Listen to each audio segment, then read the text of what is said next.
జ్ఞానానందమయం దేవం నిర్మలస్ఫటికాకృతిం ఆధారం సర్వవిద్యానాం హయగ్రీవముపాస్మహే. అస్మదు శ్రీ గురుచరణారవిందాభ్యా నమః. సెప్టెంబర్ నెలలో గ్రహ అనుకూలతలు ఏ రకంగా ఉన్నాయి, ఏ గ్రహం ఏ సంచారం చేస్తోంది, ఎట్లాంటి అనుకూలతలు ఉన్నాయనే విషయాన్ని చెప్పడం జరుగుతోంది. ఇందులో భాగంగానే మొట్టమొదటిగా రవి కన్యా రాశి సంచారం.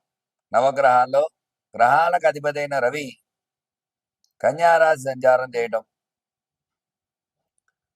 ఈ కన్యా రాశి బుధుడు అధిపతి అవడం వల్ల బుధుడికి రవి మిత్రుడు అయినప్పటికీ కూడా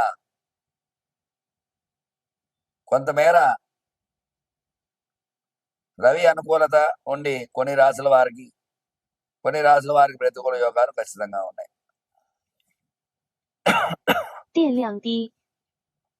అలాగే కుజ సంచారము తులలో సంచారం చేయటం వల్ల శుక్రుడికి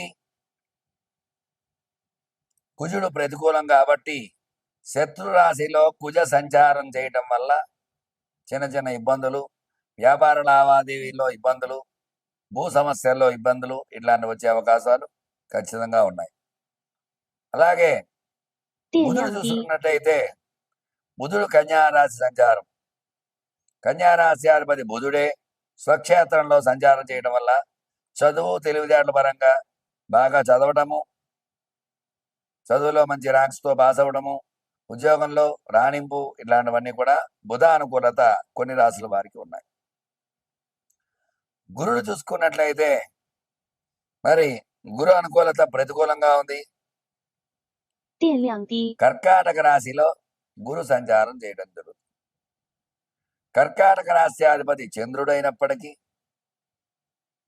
గురుబలం అన్ని రాశులకి లేదు, కొన్ని రాశులకు మాత్రమే ఉంది. కాబట్టి గురుబలం ఉన్న రాశులందరూ కూడా చదువు ఉద్యోగాల్లో మంచి రేంజ్లో ఉండడము, గురుబలం లేనటువంటి వారు ప్రతికూల యోగాలు ఉన్నాయి, కొంచెం జాగ్రత్త వహించాలి.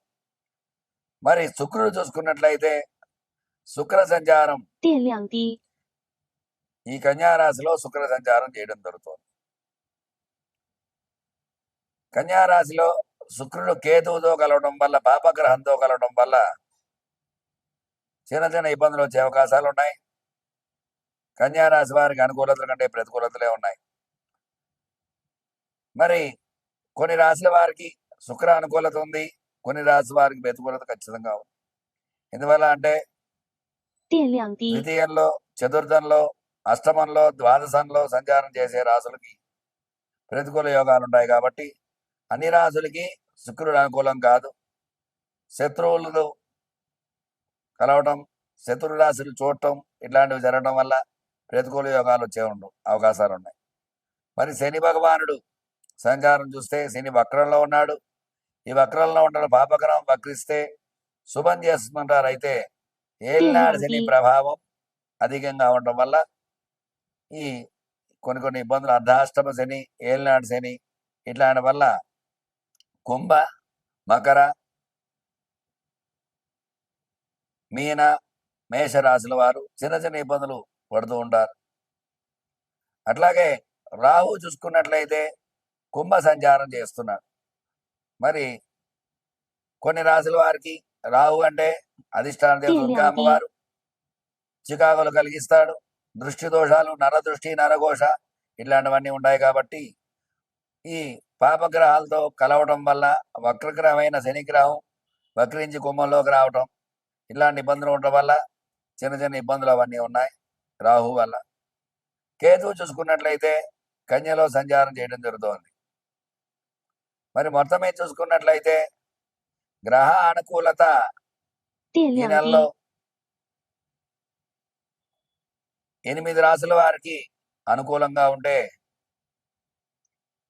8 రాశుల్లో 5 రాశుల వారికి చాలా బాగుంది, 3 రాశుల వారికి సామాన్యంగా ఉంది, 4 రాశుల వారికి మాత్రం ప్రతికూల యోగాలు ఉన్నాయి. అందువల్ల జాగ్రత్తగా చెప్పినటువంటి రెమెడీలు పాటించి సుఖ సంతోషాలతో ఉండాలని కోరుకుంటూ మీ రవికిరణ్ శర్మ, వేలూరి. నమస్కారం. సెప్టెంబర్ నెలలో మకర రాశి వారికి ఏ రకంగా ఉండబోతోంది, ఎలాంటి అనుకూలతలు ఉన్నాయి, ఎలాంటి ప్రతికూలతలు ఉన్నాయనే విషయాన్ని చెప్పడం జరుగుతోంది. ఈ రాశ్యాధిపతి శని భాగ్యంలో ఉన్నప్పటికీ కూడా గ్రహ అనుకూలత తక్కువగా ఉంది. తద్వారా ఈ రాశి వారు ఆర్థిక ఇబ్బందులు పడుతూ ఉంటారు. శారీరక శ్రమ ఎక్కువ అవుతుంది. అనారోగ్య సమస్యలు వచ్చే అవకాశం ఉంది. ఆరోగ్యపరంగా తగు జాగ్రత్తలు వహించాలి. ఉద్యోగ ప్రయత్నం చేసే వారికి కొంచెం ఉద్యోగ ప్రయత్నాల్లో సఫలీకృతం కాకుండా ఇబ్బందులు పడుతూ ఉంటారు. అనుకున్న ఉద్యోగాలు రావు.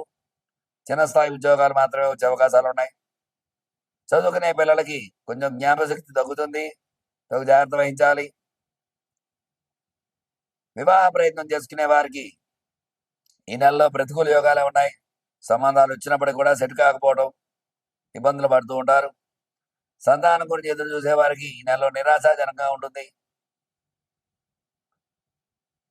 వ్యవసాయ పరంగా చూసుకున్నట్లయితే పంట చేతికి అందే సమయానికి సరిగా అకాల వర్షాలు పడటం ద్వారా పంట నష్టపోవడం, అనుకున్నంత పంట రాబడి రాకపోవడం, ఇబ్బందులు పడటం అవకాశాలు ఉన్నాయి. రుణ బాధలు ఎక్కువగా ఉన్నాయి.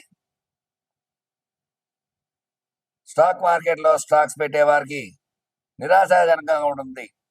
స్టాక్స్ పెరగకపోవడం, ఇబ్బందులు పడుతూ ఉంటారు. రియల్ ఎస్టేట్ రంగంలో భూ క్రయ విక్రయాలు తక్కువగా జరుగుతాయి. అనుకున్నటువంటి లాభాలు రావు. తగు జాగ్రత్త వహించాలి. సినీ రంగంలో ఉండే వారికి కూడా ఈ నెలలో కొంచెం ఇబ్బందులు వస్తూ ఉంటాయి. అనుకున్న సమయానికి సినిమా రిలీజ్ చేయలేకపోతారు. తద్వారా నష్టపోవాల్సి వస్తూ ఉంటుంది. మొత్తం మీద చూసుకున్నట్లయితే ఈ రాశి వారికి వ్యాపార పరంగా చూసుకున్నట్లయితే వ్యాపారం క్రయ విక్రయాలు తక్కువగా జరుగుతూ ఉంటాయి. చేతి వృత్తుల వారు కూడా నిరాశాజనకంగా ఉంటుంది. మొత్తం మీద చూసుకున్నట్లయితే ఈ రాశి వారికి అనుకూలత కంటే కూడా ప్రతికూలత ఎక్కువగా ఉంది. కాబట్టి ఆరోగ్య విషయంలో అన్ని విషయాల్లో తగు జాగ్రత్త వహించి తగినటువంటి నిర్ణయాలు తీసుకుంటారని, అట్లాగే వీళ్ళపై ఎక్కువగా ఆరోగ్య సమస్యలు ఎక్కువగా ఉన్నాయి. కాబట్టి ఈ రాశ్యాధిపతి శని అవడం వల్ల శని భగవానుడికి 19 సార్లు ప్రదక్షిణ చేయటము, నువ్వుల నూనెతో అభిషేకం చేయటము, ఇలాంటివి చేయడం ద్వారా రాశ్యాధిపతి అనుకూలత ద్వారా అనుకూలతలు వచ్చే అవకాశాలు ఉన్నాయి. శనివారం నాడు వడపప్పు పానకం నివేదన వెంకటేశ్వర స్వామికి నివేదన పెట్టడం ద్వారా, తులసి మాల సమర్పించడం ద్వారా అనుకూలతలు వచ్చే అవకాశాలు ఖచ్చితంగా ఉన్నాయి. చూశారు కదండి, మకర రాశి వారికి ఏ రకంగా ఉండబోతోంది, ఎలాంటి అనుకూలతలు ఉన్నాయి, ఎలాంటి ప్రతికూలతలు ఉన్నాయి అనే విషయాలు చెప్పడం జరిగింది. చక్కటి రెమెడీ పాటించి దైవ అనుగ్రహాన్ని పొందుతారని కోరుకుంటూ మీ రవికిరణ్ శర్మ, వేలూరి. నమస్కారం. కుంభరాశి వారికి సెప్టెంబర్ నెలలో ఏ రకంగా ఉండబోతోంది, ఎలాంటి అనుకూలతలు ఉన్నాయి, ఎలాంటి ప్రతికూలతలు ఉన్నాయి విషయాలు చెప్పడం జరుగుతోంది. కుంభరాశి అధిపతి శని వక్రించి జన్మంలో ఉండటము, జన్మరాహు వల్ల ఈ రాశి వారు చాలా ఇబ్బందులు పడవలసి వస్తుంది. ఏళ్ళనాడు శని ప్రభావం ఈ రాశి మీద ఉంది. అష్టమగ్రహ సంచారం కూడా ప్రతికూలంగా ఉండడం వల్ల ఈ రాశిలో చిన్న చిన్న ఇబ్బందులు పడవలసి వస్తూ ఉంటుంది. ఏ రంగంలో కూడా అనుకూలతలు అయితే లేదు, ప్రతికూలంగా ఉంది. తగు జాగ్రత్త వహించాలి. వృత్తిపరంగా వ్యాపార పరంగా చూసుకున్నట్లయితే అనుకున్నటువంటి క్రయ విక్రయాలు జరగకపోవడము, లాభాన్ని ఆశిస్తామనుకున్న వాళ్ళు లాభాన్ని ఆర్జించకపోవడం, అట్లాంటి ఇబ్బందులు ఉన్నాయి. వ్యాపార పరంగా ఇబ్బందులు ఉన్నాయి, జాగ్రత్త వహించాలి. వివాహ ప్రయత్నం చేసే వారికి వివాహ ప్రతికూల యోగమే ఉంది. అనుకూలత కంటే కూడా సంబంధాలు వచ్చినా సెట్ కాకపోవడం, మంచి సంబంధాలు రాకపోవడం, ఇట్లాంటి ఇబ్బందులు పడుతూ ఉంటారు. సంతానం గురించి ఎదురు చూసే వారికి నిరాశాజనకంగా ఉంటుంది. ఏలినాటి శని ప్రభావం వల్ల భార్యాభర్తల మధ్య అన్యోన్యత లోపించడం, ఇబ్బందులు పడుతూ ఉంటారు. రుణ బాధలు పెరుగుతూ ఉంటాయి, తగు జాగ్రత్త వహించాలి. ఉద్యోగ ప్రయత్నం చేసే వారికి ఉద్యోగ ప్రతికూల యోగం ఉంది. అనుకూలత కంటే కూడా అనుకున్నట్టు ఉద్యోగంలో ప్రమోషన్స్ రాకపోవడం, బదిలీలు అవడం జరుగుతూ ఉంటాయి. చదువుకునే పిల్లలకి జ్ఞాపకశక్తి కొంచెం తక్కువగా ఉంటుంది, తగు జాగ్రత్త వహించాలి. వ్యవసాయ పరంగా చూసుకున్నట్లయితే పంటలు ప్రతికూలంగా ఉన్నాయి. అనుకున్న పంట అనుకున్నటువంటి రీతిలో రాణింపలేకపోవడం, సరైన సమయంలో పంట చేతికి వచ్చే సమయానికి ఇబ్బందులు కలుగుతూ ఉంటాయి, తగు జాగ్రత్త వహించాలి. స్టాక్ మార్కెట్లో స్టాక్స్ పెట్టేవారికి స్టాక్ మార్కెట్లో ఇబ్బందులు వస్తూ ఉంటాయి, స్టాక్స్ పెరగకపోవడం. రియల్ ఎస్టేట్ రంగంలో క్రయ విక్రయాలు తక్కువగా జరుగుతాయి, అనుకున్నటువంటి లాభాలు రావు. తగు జాగ్రత్త వహించాలి. సినీ పరిశ్రమ చూసుకున్నట్లయితే ఇది కూడా అంతంత మాత్రంగా ఉంది. తగు జాగ్రత్త వహించాలి. అనుకున్న సమయానికి సినిమా రిలీజ్ చేయకపోవడం ద్వారా ధనవేమి అధికంగా ఖర్చు అవుతూ ఉంటుంది. అనుకున్న లాభాలు రావు. సినిమా హిట్ కాకపోవడము, ఇబ్బందులు పడుతూ ఉంటారు. మొత్తం మీద చూసుకున్నట్లయితే కుంభరాశి వారికి అనుకూలతల కంటే కూడా ప్రతికూలతలు ఎక్కువగా ఉన్నాయి. వీళ్ళు నవగ్రహ ధ్యాన శ్లోకాలు ప్రతినిత్యము 9 సార్లు పారాయణ చేస్తూ నవగ్రహాల చుట్టూ 9 సార్లు ప్రదక్షిణ చేయడం ద్వారా, ఒక శనివారం నాడు నవగ్రహ దానాలు ఇవ్వడం ద్వారా ఖచ్చితంగా అనుకూలతలు వచ్చే అవకాశాలు ఉన్నాయి. చూశారు కదండి, కుంభరాశి వారికి ఈ నెలలో ఏ రకంగా ఉండబోతుంది, ఎలాంటి అనుకూలతలు ఉన్నాయి, ఎలాంటి ప్రతికూలతలు ఉన్నాయి విషయాన్ని చెప్పడం జరిగింది. చెప్పినటువంటి రెమెడీ పాటించి దైవానుగ్రహాన్ని పొంది సుఖ సంతోషాలతో ఉండాలని కోరుకుంటూ మీ రవికిరణ్ శర్మ, వేలూరి. నమస్కారం.